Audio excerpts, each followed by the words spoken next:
Hello everyone, welcome mushroom nursing classes. तो आज की क्लास में हम डिस्कस करने वाले हैं माल न्यूट्रिशन। तो माल न्यूट्रिशन क्या होता है, कुपोषण कौन सी अवस्था है और इसके क्या क्या कारण होते हैं और इसके अलावा सिम्टम्स हमें क्या क्या देखने को मिलेंगे। तो आइए हम जानते हैं कि फर्स्टली माल न्यूट्रिशन किसे कहते हैं या फिर माल न्यूट्रिशन क्या है। Malnutrition is an imbalance between the nutrient your body need to function and the nutrient it gets. It can mean undernutrition or overnutrition. You can be malnourished from an overall lack of calories, or you might have a protein, vitamins and mineral deficiency. तो माल nutrition कौन सी condition है या फिर कुपोषण एक इस तरह की कंडीशन है जो कि हमारे बॉडी में जो भी रिक्वायरमेंट होती है, जितने भी पोषक तत्वों की रिक्वायरमेंट होती है, अगर उन पोषक तत्वों की कमी हमारे बॉडी में हो जाती है तो उस कंडीशन में कुपोषण की समस्या देखने को मिलती है। कुपोषण या फिर माल न्यूट्रिशन देखने को मिलता है। जैसे कि यहाँ पर दो टाइप्स के होते हैं, undernutrition and over nutrition.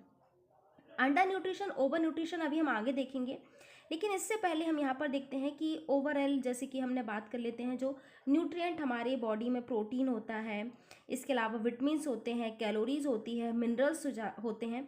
अगर इन सभी की एक साथ डेफिशिएंसी हो रही है, फिर इन सभी की डेफिशिएंसी हो रही है, तो हमें माल न्यूट्रिशन देखने को मिलेगा। अब माल न्यूट्रिशन के अंदर दो कंडीशन आती हैं, एक तो होता है क्वाशियोरकर और एक होता है मरासमस। जैसे कि आप पिक्चर में देख पा रहे हैं, क्वाशियोरकर एंड मरासमस की पिक्चर आप देख पा रहे हैं। ये दोनों ही माल नरिश्ड हैं, मतलब दोनों ही माल न्यूट्रिशन के शिकार हो चुके हैं। तो कंडीशन हम देखेंगे कि क्वाशियोरकर और मरासमस में डिफरेंस क्या है। जैसे कि हमने देखा माल न्यूट्रिशन के अंदर कि यहाँ पर हमारे माल न्यूट्रिशन, हम उस कंडीशन को बोलेंगे जिसमें हमें ओवरऑल न्यूट्रिएंट की कमी हो जाती है, जैसे कि कैलोरीज, प्रोटीन, विटामिन्स, मिनरल्स, इन सभी की अगर डेफिशिएंसी हो जाती तो उसे हम माल न्यूट्रिशन बोलते हैं। लेकिन अब हम देखेंगे क्वाशियोरकर और मरासमस माल न्यूट्रिशन के अंदर ही आते हैं, तो दोनों में माइनर क्या डिफरेंसेस हैं। जैसे कि आप पिक्चर में देख पा रहे होंगे, पिक्चर से ही आपको डिफरेंसेस बहुत सारे अलग अलग दिख रहे होंगे। तो क्वाशियोरकर एक ऐसी कंडीशन है, इसमें क्या होता है, जो क्वाशियोरकर होने का जो कारण होता है, इसमें प्रोटीन की डेफिशिएंसी हो जाती है, मतलब सीवियर प्रोटीन की डेफिशिएंसी हो जाती है। तो आप क्वाशियोरकर के पेशेंट को देख रहे हो, जो एडिमा देखने को मिल रहा है, मतलब स्वेलिंग देखने को मिल रही है। इसके अलावा जो एब्डोमेन है वो भी ब्लॉटेड देखने को मिल रहा है, बल्जी देखने को मिल रहा है। तो ये इसमें थोड़ी सी चेंजेस रहेंगे, इसमें एडिमा देखने को मिलेगा, मतलब सूजन देखने को मिलेगी और एब्डोमेन फूला हुआ देखने को मिलेगा। और जो हमारे मरासमस वाले पेशेंट होते हैं, तो मरासमस किस कारणों से होता है, ये ऑल मैक्रोन्यूट्रिएंट की कमी के कारण होता है। देखिए, दो तरह के न्यूट्रिएंट होते हैं, माइक्रोन्यूट्रिएंट एंड मैक्रोन्यूट्रिएंट। तो जो मरासमस एक ऐसी कंडीशन है जिसमें मैक्रोन्यूट्रिएंट्स की, ऑल मैक्रोन्यूट्रिएंट्स की कमी हो जाती है, जैसे कि प्रोटीन, कार्बोहाइड्रेट एंड फैट। तो इन तीनों की कमी हो जाती है तो उसे हम मरासमस बोलते हैं। और जैसे कि क्वाशियोरकर में देखा, ओनली सीवियर प्रोटीन की डेफिशिएंसी हो जाती है तो उसे हम क्वाशियोरकर बोलते हैं। और जो हमारे मैक्रोन्यूट्रिएंट की कमी हो जाती है तो हम उसे मरासमस बोलते हैं। तो माइक्रो और मैक्रोन्यूट्रिएंट के बारे में अगर आपने पढ़ा होगा तो आपको ये पता रहेगा। अब हम ये तो हमने देख लिया कि माल न्यूट्रिशन कौन सी कंडीशन है और क्वाशियोरकर और मरासमस में क्या डिफरेंसेस हैं। तो यहाँ पर हमें देखने को मिल रहा है, सूखी हड्डी देखने को मिल रही है, यहाँ पर पूरा ढांचा देखने को मिल रहा है, और इस कंडीशन में हमें जो पेट है वो बड़ा हुआ देखने को मिलता है, मतलब एडिमा देखने को मिलता है। बाकी सिचुएशन सेम रहेंगी। अब हम देखेंगे यहाँ पर types of malnutrition. Malnutrition भी दो टाइप्स के होते हैं, undernutrition and over nutrition. तो अंडर न्यूट्रिशन के अंदर हम देखते हैं, this type of malnutrition result from not getting enough protein, calorie और micronutrient. It can lead to low weight of height for age and weight for age. Under nutrients के अंदर क्या होता है कि जो अंडर बोल सकते कि malnutrition result for not getting enough protein, अगर प्रॉपर प्रोटीन नहीं लिया है, प्रॉपर न्यूट्रिएंट नहीं है, तो वो किसके अंदर आ जाते हैं, अंडर न्यूट्रिशन के अंदर आ जाते हैं, कि उनमें प्रोटीन की कमी है या फिर न्यूट्रिएंट की कमी है, तो वो अंडर न्यूट्रिशन के अंदर आते हैं। जैसे कि इसमें लिखा है वेट फॉर हाइट के अकॉर्डिंग वेट कम है या फिर वेट के अकॉर्डिंग हाइट है, मतलब दोनों के जो बैलेंस है वो इम्बैलेंस है। हाइट फॉर एज, तो एज के अकॉर्डिंग हाइट में डिफरेंसेस देखने को मिलेगा। वेट फॉर एज, तो एज के अकॉर्डिंग वेट में डिफरेंसेस देखने को मिलेगा।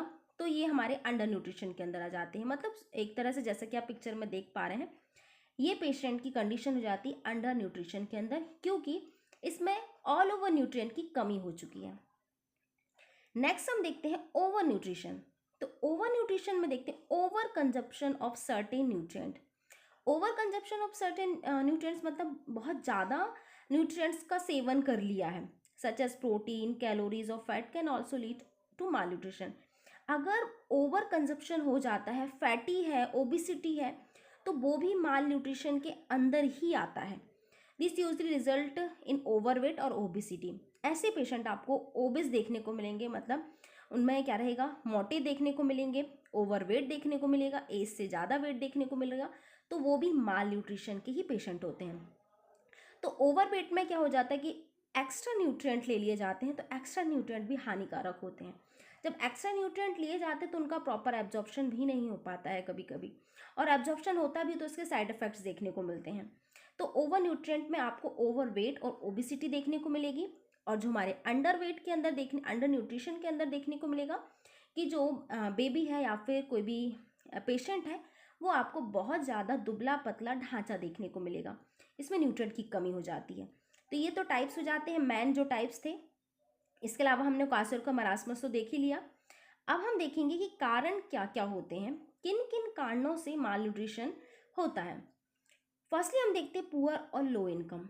अगर किसी फैमिली में कोई फैमिली बहुत ही ज़्यादा पुअर है, लाइक बहुत ज़्यादा गरीब है, लो इनकम है, इनकम बहुत ज़्यादा ही कम है कि सिर्फ एक टाइम का खाने का गुजारा ही चलता है, पेट सिर्फ इतना खाया जा सकता है कि सिर्फ पेट भरा जा सके, तो इस कारण से भी प्रॉपर न्यूट्रिएंट बॉडी को नहीं मिल पाते हैं, तो इससे भी न्यूट्रिशन की कमी हो जाती है।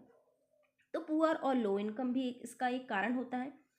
क्रॉनिकली इल, लंबे समय से अगर पेशेंट इल है या फिर लंबे समय से कोई भी बच्चा बहुत ज़्यादा बीमार है, कंटिन्यू उसे बीमारी चलती आ रही है किसी भी तरह की, तो उन कारणों से भी माल न्यूट्रिशन देखने को मिलेगा।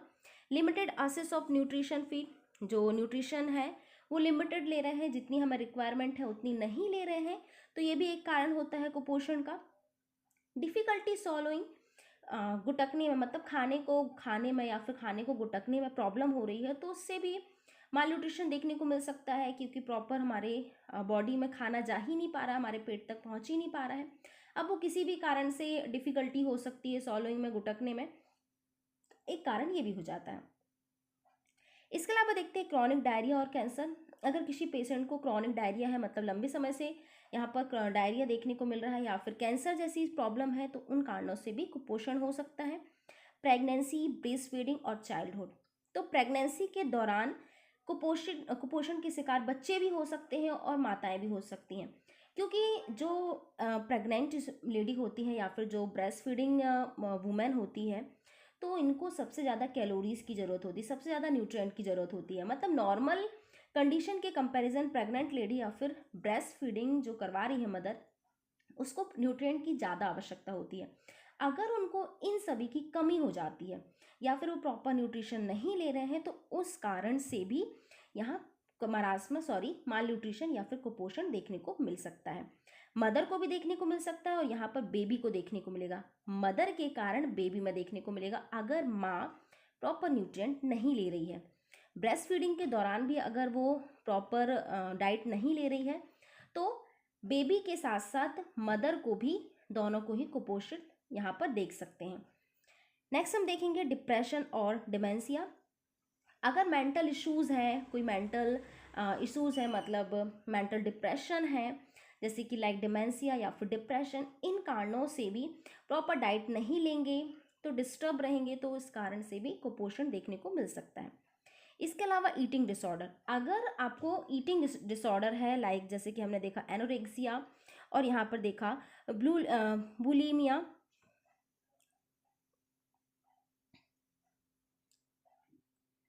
तो ईटिंग डिसऑर्डर में जैसे कि देखा एनोरेक्सिया और बुलीमिया, तो एनोरेक्सिया की कंडीशन कौन सी है, इसमें जो भी होता क्या है कि वेट को लेकर अगर ओवर वेट है कि कहीं मेरा वेट ना बढ़ जाए, तो इस कारण से प्रॉपर खाना नहीं खाते हैं तो इससे भी कुपोषण के शिकार हो सकते हैं। और बुलीमिया, बुलीमिया में क्या होता है कि इसमें जो पेशेंट होते हैं वो ज़्यादा खाना खाते हैं, मतलब जो लार्ज अमाउंट में खाने का सेवन करते हैं, तो उससे बुलीमिया हो जाता है। तो ये ईटिंग डिसऑर्डर के अंदर आता है। देखिए जैसे कि हमने देखा कि अगर ओवर न्यूट्रिएंट होते हैं तो भी माल न्यूट्रिशन होता है।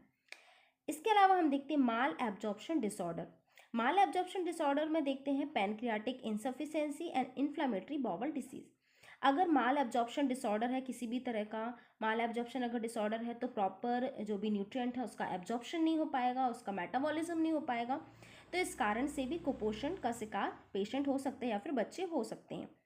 लॉन्ग टर्म इंट्रावीनस फीडिंग, अगर किसी भी पेशेंट को या फिर किसी भी बच्चे को कंटिन्यू इंट्रावीनस फीडिंग करवाई जा रही है, या फिर इंट्रावीनस फीडिंग का मतलब लाइक उसे कंटिन्यू ड्रिप दी जा रही है, सिर्फ उसे जीवित ही रखा जा रहा है ओनली इंट्रावीनस से, तो इस कारण से भी उसको बॉडी में ऑल न्यूट्रिएंट नहीं गए हैं, इंट्रावीनस फीडिंग ही करवाई गई है, तो इन कारणों से भी यहाँ पर कुपोषण का शिकार हो सकते हैं बच्चे। इसके अलावा हम यहाँ पर देखते हैं इसके सिम्टम्स क्या क्या हैं, लक्षण क्या क्या देखने को मिलते हैं, कि आप कैसे पहचान पाएंगे कि जो भी व्यक्ति है या फिर जो भी बच्चा है ये माल न्यूट्रिशन के शिकार हो चुका है या फिर कुपोषित है। तो यहाँ पर सिम्टम्स में देखेंगे लो बॉडी वेट, कम शरीर का वजन, उसके एज के अकॉर्डिंग, उसकी हाइट के अकॉर्डिंग जो वेट होगा बहुत ही कम होगा।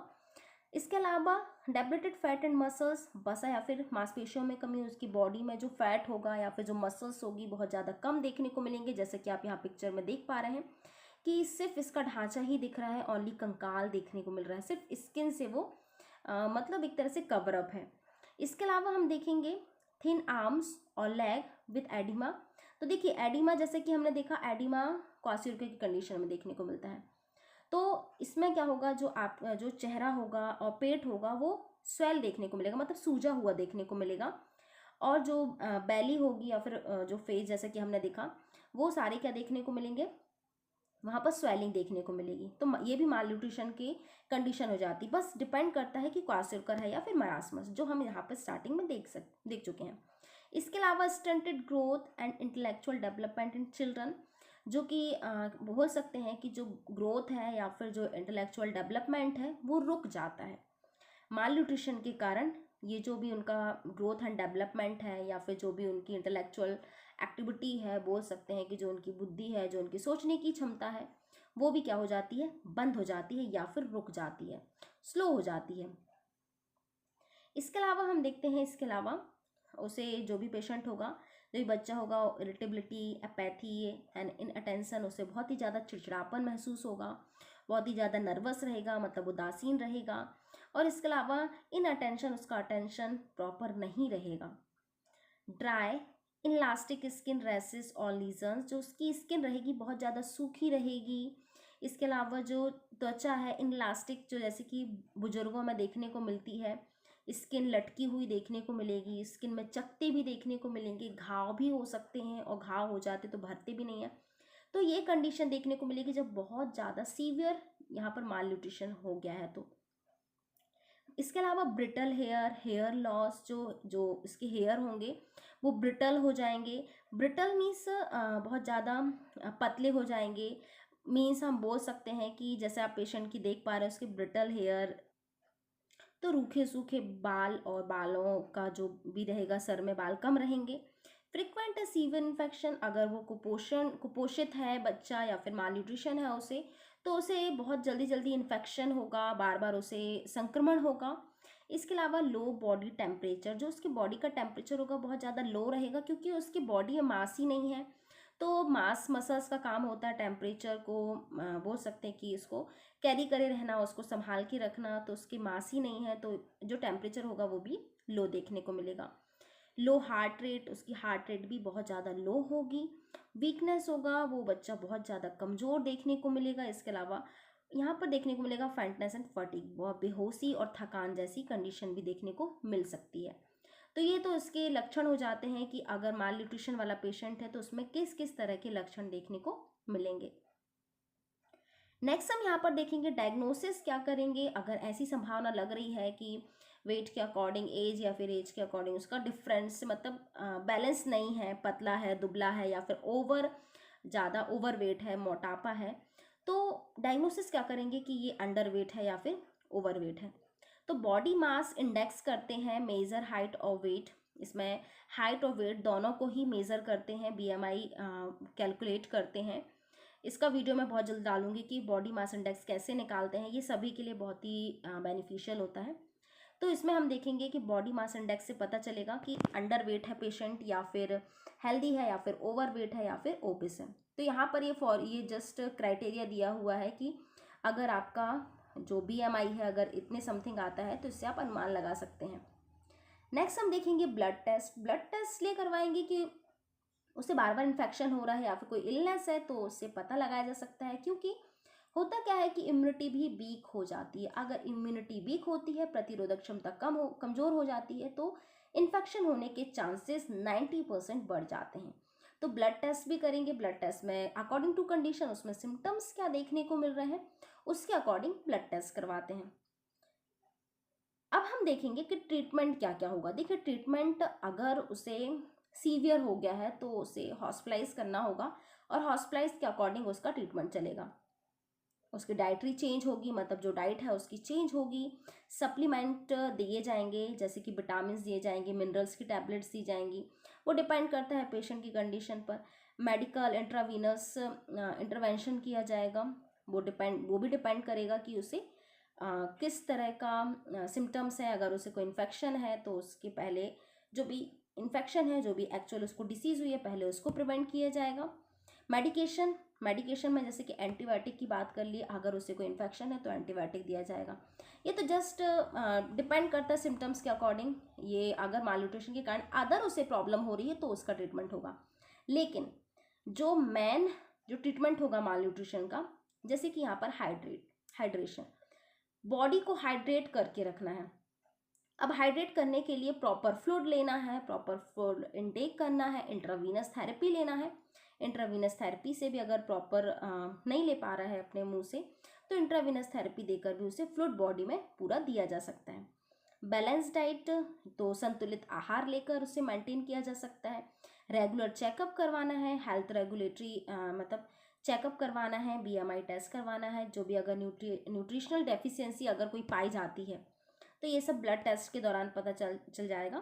तो न्यूट्रिशन डेफिशिएंसी अगर पाई जाती है तो पहले उन न्यूट्रिएंट की पूर्ति करना है। तो ये तो सेल्फ केयर हो जाती है, अगर हम कर सकते हैं घर पे। अब बात कर लेते हैं प्रिवेंशन की। तो प्रिवेंशन कैसे करेंगे कि पेशेंट को या फिर बच्चों को कुपोषण का शिकार हो ही ना सके।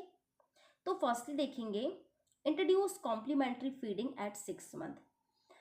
जो भी मदर होगी, जो भी माएँ होंगी, उसको हेल्थ एजुकेशन दिया जाएगा कि आपको कॉम्प्लीमेंट्री फीडिंग देना है 6 मंथ के दौरान या फिर 6 मंथ के बाद। क्योंकि कई बार ऐसा होता है 6 मंथ के बाद भी फीडिंग पर ही बच्चों को टिकाए रहते हैं, मतलब ओनली ब्रेस्ट फीडिंग ही करवा रहे हैं, ओनली माँ का दूध ही पिला रहे हैं, इसके अलावा अदर फीडिंग दे ही नहीं रहे हैं, मतलब अदर खाना खिला ही नहीं रहे हैं। तो उसे इंट्रोड्यूस करना है कि कॉम्प्लीमेंट्री फीडिंग भी देना है, जैसे कि यहाँ पर लिखा है ब्रेस्ट मिल्क के अलावा यहाँ पर मैश्ड बनाना खिलाना है उसको मैश करके। इसके अलावा एप्पल भी देना है उसे, और भी प्यूरीज देना है, वेजिटेबल्स की प्यूरीज बना के देना है। राइस वाटर, मतलब राइस को जस्ट सेमी लिक्विड बनाकर उसे देना है। पल्सेस हो जाती है, जैसे कि दाल का सूप बना के पिलाना है, और फ्रूट की प्यूरीज देना है उसे। इसके अलावा जो भी जैसे कि हम लोग सेरेलैक्स बनाते हैं, बहुत सारे ग्रेन्स को स्टोर करके, ग्रेन्स से जो भी अनाज होते हैं उनको पीस करके जो भी बनाते हैं, फुल न्यूट्रिएंट उसमें होते हैं, वो भी दूध में घोल के या फिर पानी में घोल के उसे पिलाना है। तो सेमी लिक्विड जो भी फूड होगा उसे स्टार्ट कर देना है, क्योंकि उसके दांत तो होते नहीं हैं।